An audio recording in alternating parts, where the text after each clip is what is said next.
आइए सुनते हैं स्वर्ग का रास्ता, बहुत ही सुंदर कहानी। लक्ष्मी नारायण बहुत भोला लड़का था। वह प्रतिदिन रात में सोने से पहले अपनी दादी से कहानी सुनाने को कहता था। एक दिन दादी ने उसे स्वर्ग का वर्णन सुनाया। स्वर्ग का वर्णन इतना सुंदर था कि उसे सुनकर लक्ष्मी नारायण स्वर्ग देखने के लिए हट करने लगा। दादी ने उसे बहुत समझाया कि मनुष्य स्वर्ग नहीं देख सकता, किंतु लक्ष्मी नारायण रोने लगा। रोते रोते ही वह सो गया। उसे स्वप्न में दिखाई पड़ा कि एक चमचम चमकते देवता उसके पास खड़े होकर कह रहे हैं, बच्चे, स्वर्ग देखने के लिए मूल्य देना पड़ता है। तुम सर्कस देखने जाते हो तो टिकट देते हो ना, स्वर्ग देखने के लिए भी तुम्हें उसी प्रकार रुपए देने पड़ेंगे। स्वप्न में लक्ष्मी नारायण सोचने लगा कि मैं दादी से रुपए मांगूंगा, लेकिन देवता ने कहा, स्वर्ग में तुम्हारे रुपए नहीं चलते, यहाँ तो भलाई और पुण्य कर्मों का रुपया चलता है। देवता ने उसे एक डिबिया देते हुए कहा, अच्छा काम करोगे तो 1 रुपया इसमें आ जाएगा, और जब कोई बुरा काम करोगे तो 1 रुपया इसमें से उड़ जाएगा। जब यह डिबिया भर जाएगी तब तुम स्वर्ग देख सकोगे। जब लक्ष्मी नारायण की नींद टूटी तो उसने अपने सिरहाने सचमुच की एक डिबिया देखी।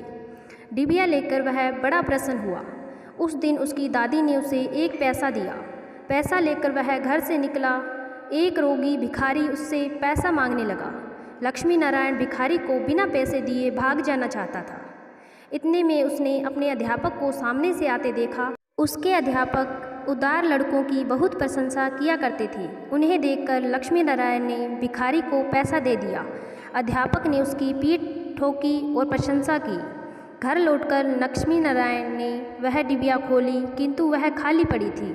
इस बात से लक्ष्मी नारायण को बहुत दुख हुआ। वह रोते रोते सो गया।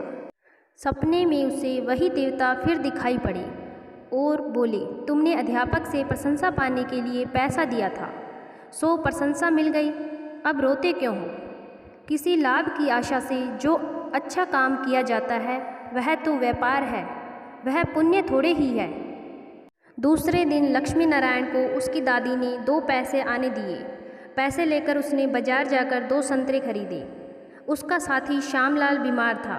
बाजार से लौटते समय वह अपने मित्र को देखने उसके घर चला गया। श्यामलाल को देखने उसके घर वैद्य आए थे। वैद्य जी ने दवा देकर श्यामलाल की माता से कहा, इसे आज संतरे का रस देना। श्यामलाल की माता बहुत गरीब थी। वह रोने लगी और बोली, मैं मजदूरी करके पेट भरती हूँ। इस समय बेटे की बीमारी में कई दिन से काम करने नहीं जा सकी। मेरे पास संतरे खरीदने के लिए 1 भी पैसा नहीं है। लक्ष्मी नारायण ने अपने दोनों संतरे श्यामलाल की माँ को दिए। वह लक्ष्मी नारायण को आशीर्वाद देने लगी। घर आकर जब लक्ष्मी नारायण ने अपनी डिबिया खोली तो उसमें 2 रुपये चमक रहे थे। एक दिन लक्ष्मी नारायण खेल में लगा था। उसकी छोटी बहन वहां आई और उसके खिलौनों को उठाने लगी। लक्ष्मी नारायण ने उसे रोका। जब वह न मानी तो उसने उसे पीट दिया। बेचारी लड़की रोने लगी। इस बार जब उसने डिबिया खोली तो देखा कि उसके पहले के इकट्ठे कई रुपए उड़ गए हैं। अब उसे बड़ा पश्चाताप हुआ। उसने आगे कोई बुरा काम न करने का पक्का निश्चय कर लिया। अच्छा काम करते करते उसकी डिबिया रुपयों से भर गई। स्वर्ग देखने की आशा से प्रसन्न होता उस डिबिया को लेकर वह अपने बगीचे में पहुंचा। लक्ष्मी नारायण ने देखा कि बगीचे में पेड़ के नीचे बैठा हुआ एक बूढ़ा साधु रो रहा है। वह दौड़ता हुआ साधु के पास गया और बोला, बाबा, आप क्यों रो रहे हैं? साधु बोला, बेटा, जैसी डिबिया तुम्हारे हाथ में है वैसे ही एक डिबिया मेरे पास थी। बहुत दिन परिश्रम करके मैंने उसे रुपयों से भरा था। बड़ी आशा थी कि उसके रुपयों से स्वर्ग देखूंगा, किंतु आज गंगा जी में स्नान करते समय वह डिबिया पानी में गिर गई। लक्ष्मी नारायण ने कहा, बाबा, आप रो मत, मेरी डिबिया भी भरी हुई है, आप इसे ले लो। साधु बोला, तुमने इसे बड़े परिश्रम से भरा है, इसे देने से तुम्हें दुख होगा।